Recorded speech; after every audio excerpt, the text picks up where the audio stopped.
So if you walk into a university, like a big lecture hall in Australia, you're probably going to see at least half the students wearing flip-flops. Oh, yeah. Or thongs, as they call them down there. Right, exactly. Songs. It's totally normal. Like, nobody even blinks at it.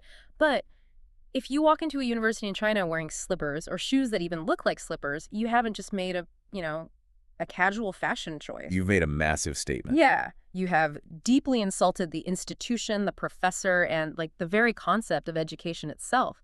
And why is that? Because you aren't just sitting in a room learning neutral facts. You are operating inside this invisible matrix of cultural software. That is such a great way to frame it. That software is running constantly in the background of our minds, 24/7. It takes raw data, like a piece of footwear or a hand gesture, or even just a tone of voice, and it acts like a translation algorithm. Right. It instantly turns that raw data into meaning. And the crazy thing is, we all assume we are seeing objective reality. We think, a shoe is just a shoe. But it's not. No, it's not. We only ever see the world through the programming we've absorbed literally since birth. And that is exactly why we're here today. Welcome to the deep dive. Today, we are unpacking this invisible algorithm for you, the ever-curious learner, because our mission today is to explore how these hidden cultural dimensions drastically shape three massive arenas of our lives. How we learn, how we work, and how we heal. Exactly. And we are pulling our insights today from a really fantastic source, the textbook Introducing Intercultural Communication by Shuangliu, Zalavochu, and Cindy Galoy. It's a brilliant text. And what's fascinating here is that when most people hear the word culture, they immediately default to the visible artifacts, right? Like of the food or the holidays? Yeah, the spicy food, the colorful festivals, traditional clothing. But the authors present culture as this deep, complex code. Our core beliefs, our values, our foundational assumptions about how the universe works, they actually form an outer layer of physical institutions. Wait, what do you mean by outer layer? Well, a society's schools, its corporate skyscrapers, its hospital wards, these are not neutral buildings. They are physical, brick-and-mortar manifestations of that invisible cultural code. Okay, let's unpack this. And I think the best place to start is where this cultural programming first gets formalized for most of us, which is the classroom. Oh, absolutely. The classroom is ground zero. Because we tend to view school as just this functional place where an adult deposits information into a child's brain. But the source material shows that how those facts are delivered and what is rewarded as good learning is entirely dictated by the culture's broader goals. Consider the stark contrast in how different societies approach the very purpose of education. If you look at many Asian cultures, and the text points specifically to places like Malaysia, Singapore, and Hong Kong, there is a heavy, heavy reliance on memorization and rote learning. Which, from a Western perspective, gets a lot of criticism. People say it lacks creativity. Right, but you have to look at the why behind the method. In these cultures, the societal priority is continuity. It's about preserving ancient wisdom, respecting the masters who came before you, and really maintaining group harmony. So the teacher is viewed differently. Completely. The teacher is an unquestionable authority figure delivering established truth. The student's job is to absorb it flawlessly, not to argue with it. Contrast that with an Anglo-Saxon culture like the US, the UK, or Australia. The classroom there is basically engineered to value creative thinking, constant debate, problem solving. Yeah, the cultural priority isn't preserving the past. It's disrupting the present to build the future. Exactly.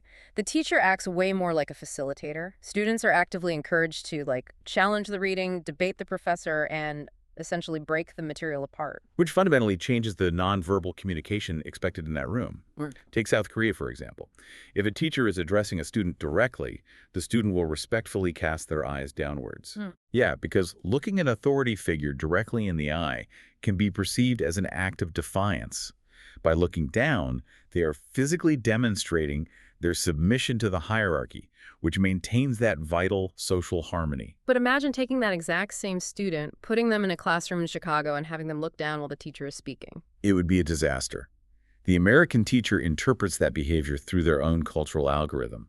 To them, lack of eye contact means the student is disengaged or bored or maybe even hiding something. Because in the U.S., direct, unwavering eye contact is the nonverbal code for honesty. And active participation, yes. You have two human beings both trying to be perfectly respectful according to their own internal software, but because they're using completely different translation matrices, the interaction is totally corrupted. That is wild, and it perfectly explains why simply reading about a culture rarely prepares you to actually interact with it. The authors bring up this really interesting research by Krajewski in 2011 on how we build cross-cultural skills, what they call intercultural competence. Right, and it turns out traditional academic methods are terrible at it. Yeah. Having a student sit in a library and write a 10-page essay on Japanese business etiquette doesn't actually prepare them for a boardroom in Tokyo. Not at all. Because you are trying to teach an experiential skill using a purely theoretical method. The Krajewski study data shows that self-directed experiential learning assignments are rated by students as vastly more effective. So you have to actually go out and do it. You have to experience the friction of a different cultural rule. You have to feel the discomfort of holding eye contact too long, or the awkwardness of a silent pause that feels, you know, agonizing to an American, but perfectly natural to a Japanese counterpart. You only learn the boundary when you physically bump into it. Precisely. It's like we are installing completely different operating systems in children from day one. One system is a highly structured, secure database meant to store and retrieve traditions safely, and the other is this open-source sandbox meant to break things and build new, chaotic prototypes. I love that comparison, actually. Thanks. But it brings up a massive paradox for me. If communication and culture are basically inseparable, what happens when an international student from a collectivist culture is dropped into an Anglo-Saxon sandbox? That is the big question. Right. Like, aren't we inherently forcing them to violate their own deeply held values of harmony and respect just to get a passing grade? Yeah, and that is what we might call the core trauma of intercultural communication. Yes, you're asking them to behave in a way that feels morally wrong to them. Wow. Morally wrong. Truly. When that student is pushed by a Western professor to openly debate a topic, they aren't just learning a new rhetorical skill. They're being asked to suppress a deeply ingrained value of preserving face, both for themselves and the teacher. It creates profound cultural dissonance. So they have to basically Temporarily rewrite their own code just to survive the semester. Exactly. And the thing is, the semester eventually ends, those students graduate, they leave the sandbox, they enter the workforce, and they take those exact same conflicting operating systems right into the global economy. And this is where we see those classroom dynamics scale up to dictate global business. To understand how organizations behave across borders, the text leans heavily on the foundational work of Geert Hofstede. Boy, the cultural dimensions. Yes, he analyzed work-related attitudes across dozens of cultures to identify consistent dimensions of cultural programming. And two of the most critical dimensions that dictate how a modern office functions are individualism versus collectivism and power distance. Let's really dig into those mechanisms, starting with individualism versus collectivism, because this seems to be the root of so much friction in modern corporate teamwork.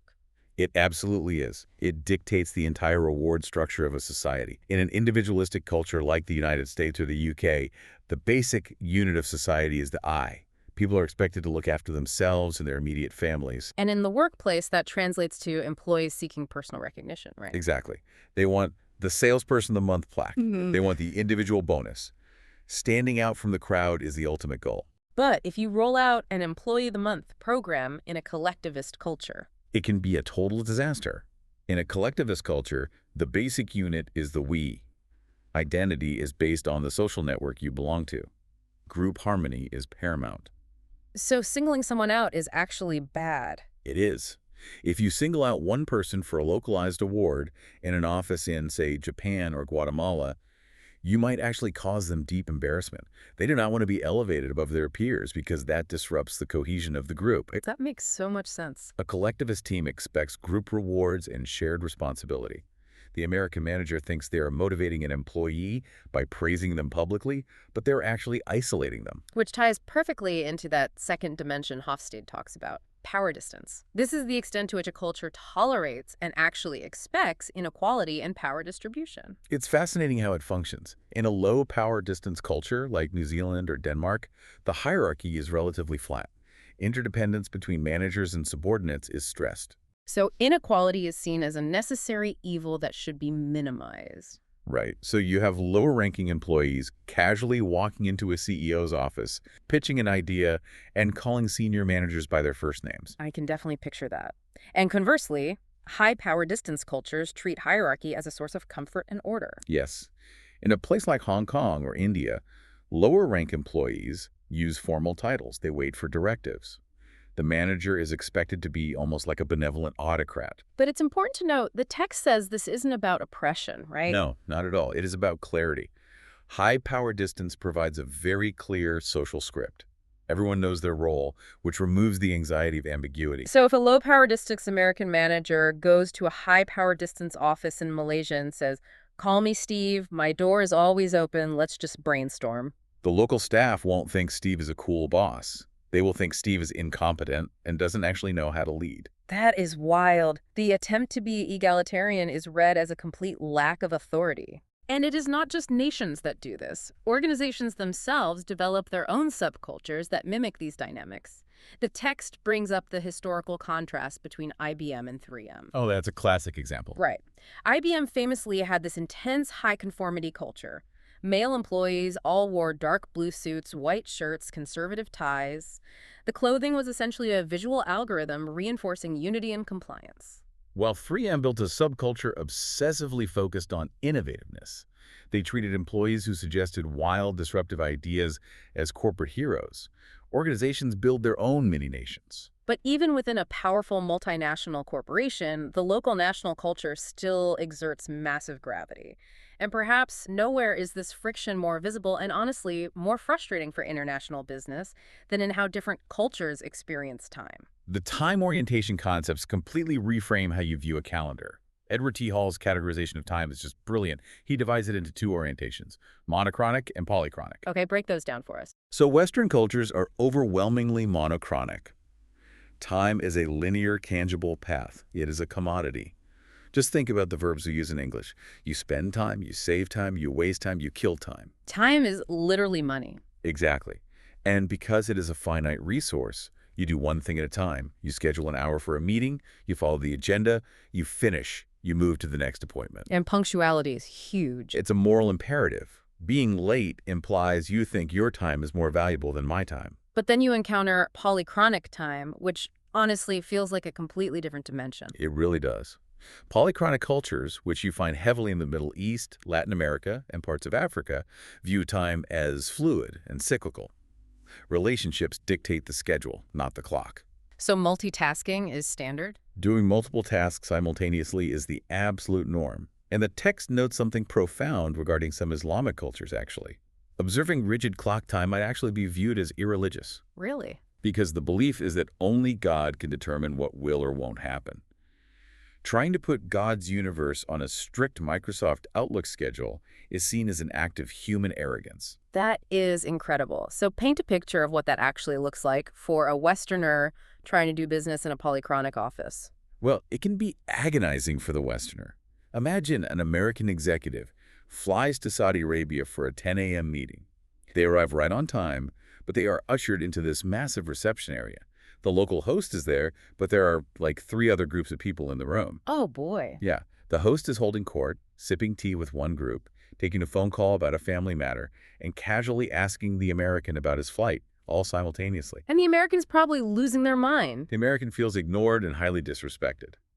But to the polychronic host, this is perfectly efficient. They are building trust and social capital, which is the absolute prerequisite for any business transaction. Here's where it gets really interesting for me. The authors mentioned that building diverse work groups, they use Motorola's global operations as an example, can massively increase innovation, right? But only if they manage the incredible risk of miscommunication. Right. Intercultural competence is key there. But if globalization is relentlessly pushing companies to operate everywhere, aren't we just inevitably creating a sterile corporate monoculture? Like, aren't we just forcing everyone from Tokyo to Dubai to behave like a Western individualist from 9 to 5, regardless of their actual heritage? That is one of the most heavily debated tensions in intercultural studies. It's the debate of homogenization versus fragmentation.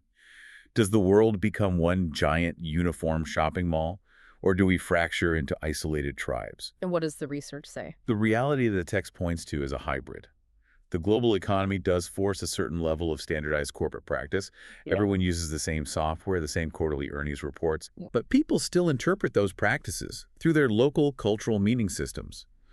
You can force a team in a collectivist culture to use a hyper-individualistic performance review system, but the informal workarounds they build, The stress it causes them and how they actually distribute the workload will still be deeply collectivist. Ah, so the software is the same, but the operating system is still local. Exactly. And if management ignores that underlying reality, the diverse team doesn't innovate. It just paralyzes itself with friction. Which brings us to a transition that is honestly quite sobering.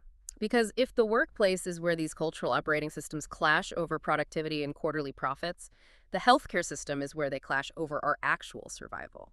It is a profound shift in stakes.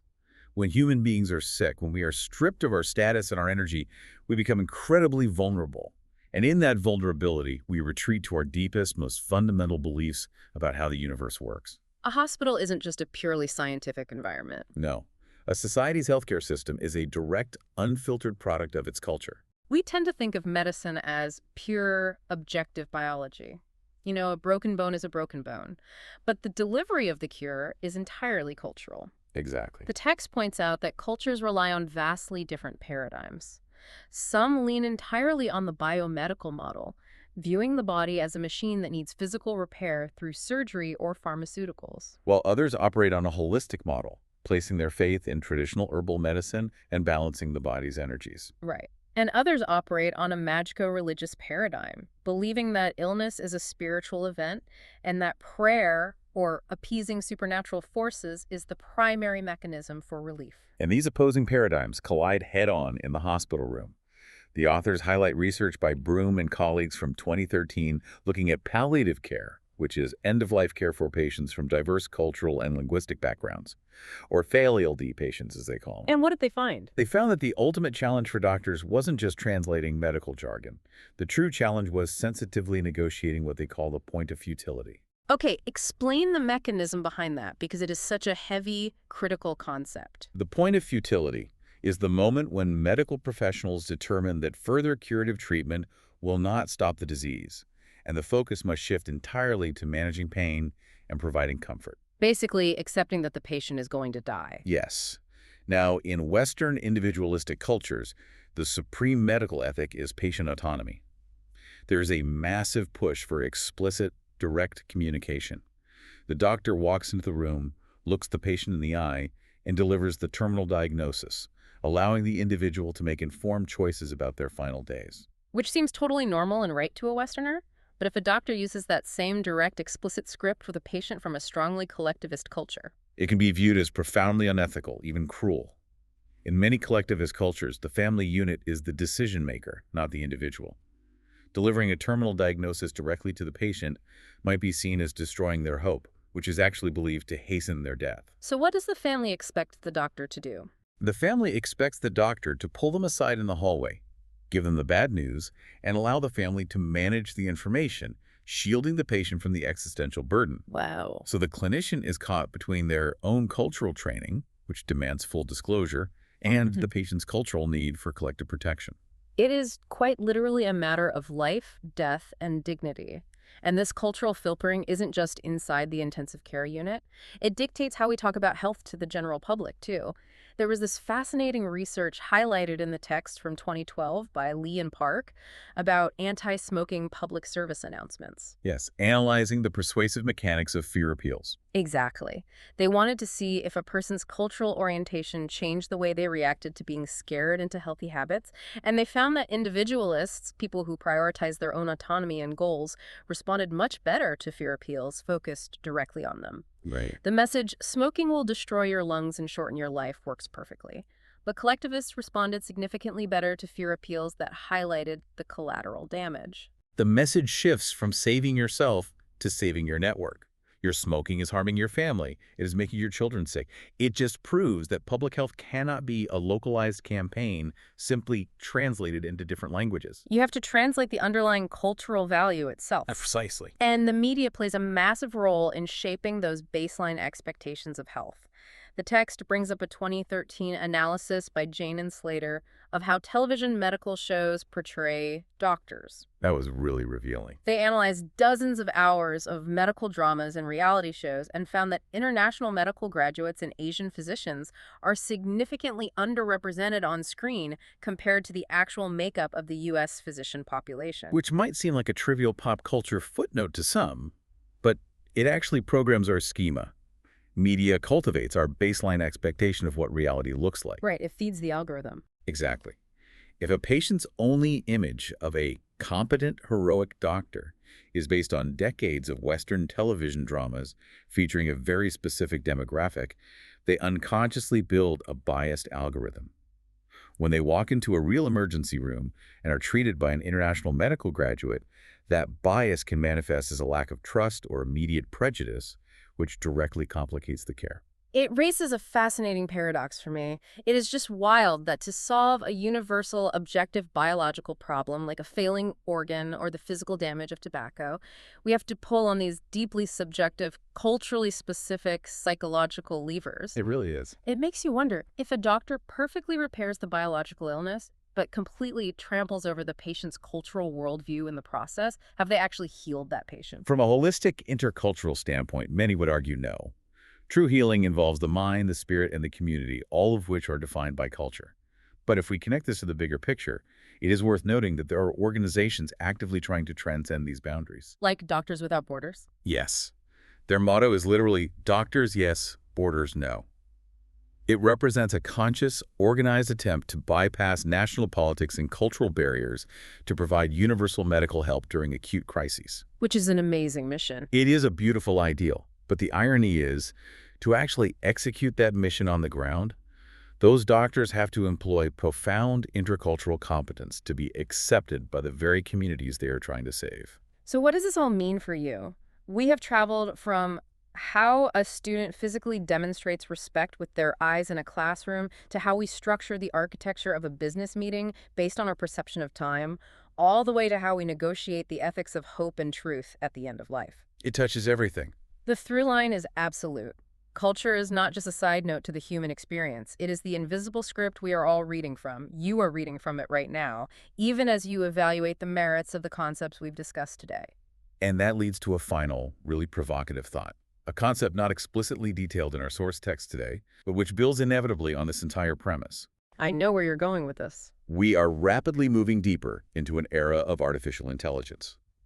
Algorithms are currently being deployed to grade essays in our schools, to manage productivity workflows in our global offices, and to assist in diagnosing pathology in our hospitals. They are basically becoming the new infrastructure. Exactly. So we have to ask a truly terrifying question. Whose cultural values are being programmed into these digital brains? Oh, wow. If an AI is developed primarily in Silicon Valley, does it inherently operate on a low-context, highly individualistic, monochronic worldview? Are we about to experience an entirely new form of digital culture shock when these tools are deployed globally?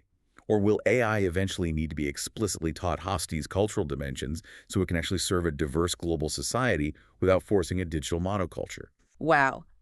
A digital culture shock. That is a massive question to ponder as we build the next layer of society. For you listening, we encourage you to just observe your own world this week. Look around your office or your classroom and try to spot the invisible cultural rules at play, the dress codes, who speaks first in a meeting, how a delay is handled. Try to spot the algorithm. Because once you see the script, you can never unsee it. Thank you for taking the plunge on this deep dive with us. Keep questioning your window on the world.